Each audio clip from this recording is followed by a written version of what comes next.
வணக்கம். இன்றைக்கி வீடியோவில் 3/4 ஸ்லீவ் எப்படி ஈஸியான முறையில் ஜாயின் பண்ணலான்னு தான் பார்க்க போகிறோம். அதுக்கு இந்த மாதிரி ஒரிஜினல் ஸ்லீவை இந்த மாதிரி நல்ல பக்கம் நம்மளை பார்க்குற மாதிரி வச்சுட்டு அதுக்கு மேலே லைனிங் துணியை இந்த மாதிரி வச்சுக்கலாம்.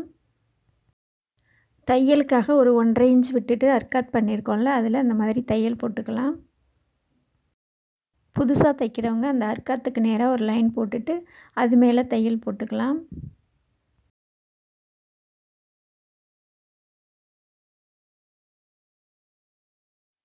இப்போது அந்த லைனிங்கை எடுத்து விட்டுட்டு சமப்படுத்திக்கலாம். சமப்படுத்திட்டு படிமான தையல் ஒன்று போட்டுடலாம்.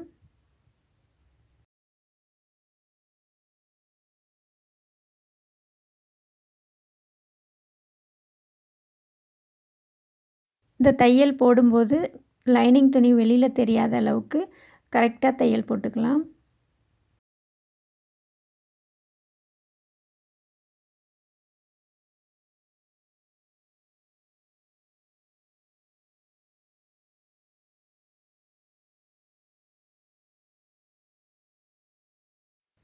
இப்போது லைனிங் துணியை சுற்றிலும் இந்த மாதிரி தையல் போட்டுக்கலாம். ஒரு 1/4 இன்ச் அளவுக்கு தையல் போட்டுக்கலாம்.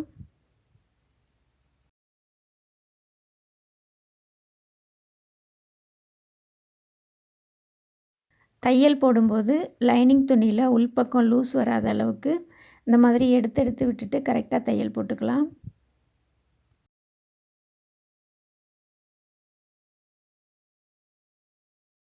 அந்த எட்ஜில் திரும்பும்போது இந்த மாதிரி ஊசியை குத்தி வச்சுட்டு இந்த மாதிரி ஸ்லீவை திருப்பி விட்டுட்டு அதுக்கப்புறம் தையல் போட்டுக்கலாம்.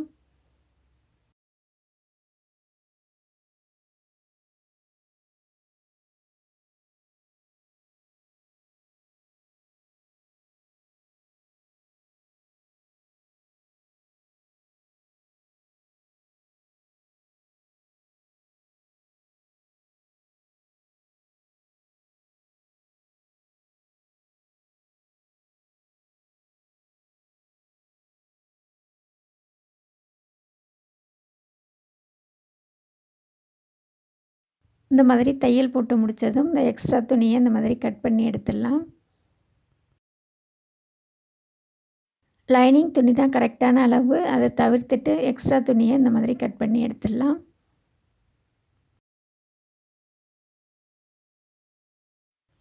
இப்போது லைனிங் துணியில் இருக்க அர்க்காத்தை ஒரிஜினல் துணியிலையும் அர்க்காத் பண்ணிக்கலாம்.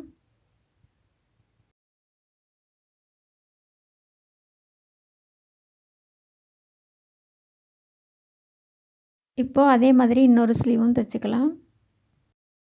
இப்போது தையலுக்காக விட்ட அந்த 1.5 இன்ச்சில் தையல் போட்டாச்சு. இப்போது பின்பக்கமாக திருப்பி விட்டுக்கலாம் லைனிங் துணியை. பின்பக்கமாக திருப்பி விட்டுட்டு இந்த மாதிரி படிமான தையல் போட்டுடலாம்.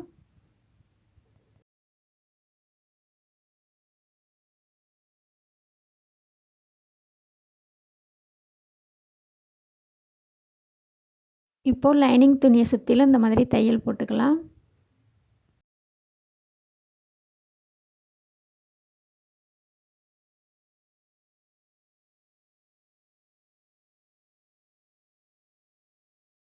தையல் போட்டு முடித்ததும் இந்த மாதிரி எக்ஸ்ட்ரா துணியை கட் பண்ணி எடுத்துடலாம்.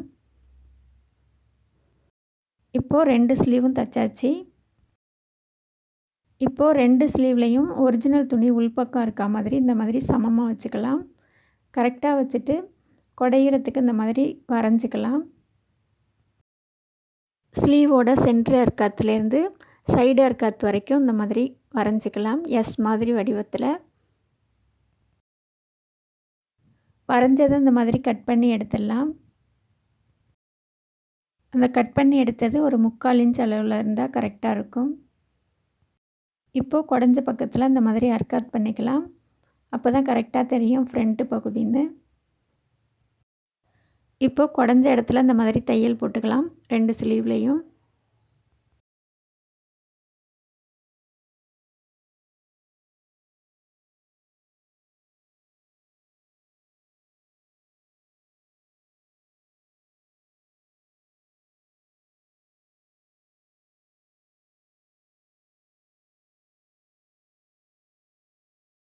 இப்போது ஸ்லீவ் 2ம் குடஞ்சதும் குடஞ்ச பகுதி 2ம் மேல் பக்கத்தில் இந்த மாதிரி எதிர் எதிர் பக்கத்தில் இருக்கணும். அப்போ தான் கரெக்டாக இருக்கும்.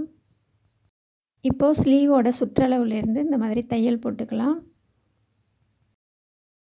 ஸ்லீவ் நல்லா கரெக்டாக டைட்டாக போடணுங்கிறவங்க இந்த சுற்றளவில் டாட் வச்சுருக்கோம்ல அந்த அளவில் தையல் போட்டுக்கலாம்.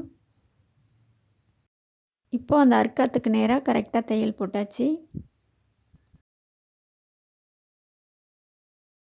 இப்போது எக்ஸ்ட்ரா தையல் 2 தையல் போட்டுக்கலாம்.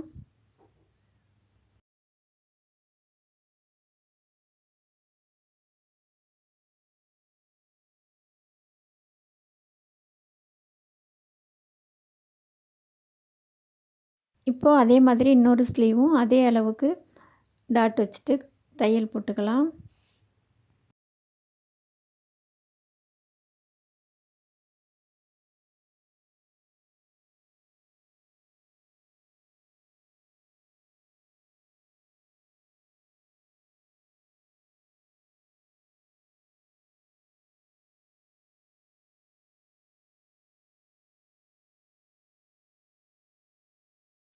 தையல் போட்டு முடித்ததும் இந்த எக்ஸ்ட்ரா துணியை இந்த மாதிரி மடித்து விட்டுட்டு தையல் போட்டுக்கலாம்.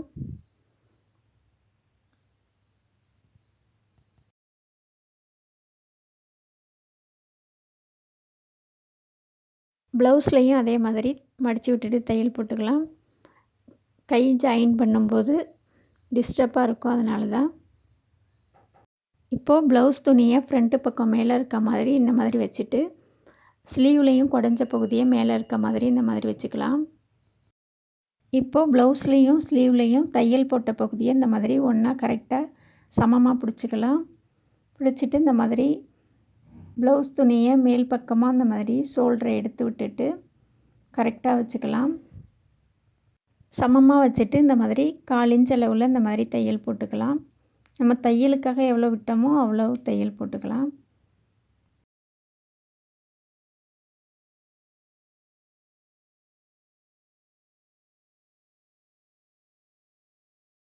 இந்த மாதிரி ப்ளவுஸோட ஷோல்டர் பகுதியும் ஸ்லீவோட சென்டர் பகுதியும் கரெக்டாக ஒரே இடத்துல வந்தால் கரெக்டாக இருக்கும். அப்பப்போ 2 துணியும் கரெக்டாக சமமாக இருக்கான்னு செக் பண்ணி பார்த்துக்கிட்டு தையல் போட்டுக்கலாம்.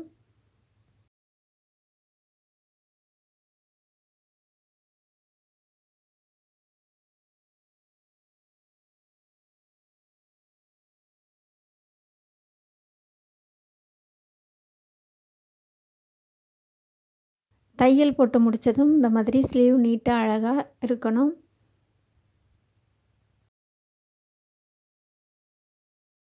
இப்போது இன்னொரு பக்கத்து ஸ்லீவையும் அதே மாதிரி வச்சுக்கலாம். அதே மாதிரி வச்சுட்டு ஷோல்டர் இந்த மாதிரி பெரட்டி விட்டுக்கலாம். பெரட்டி விட்டுட்டு ஸ்லீவ் உள் பக்கமாக வர மாதிரி வச்சுட்டு சமமாக வச்சுட்டு தையல் போட்டுக்கலாம்.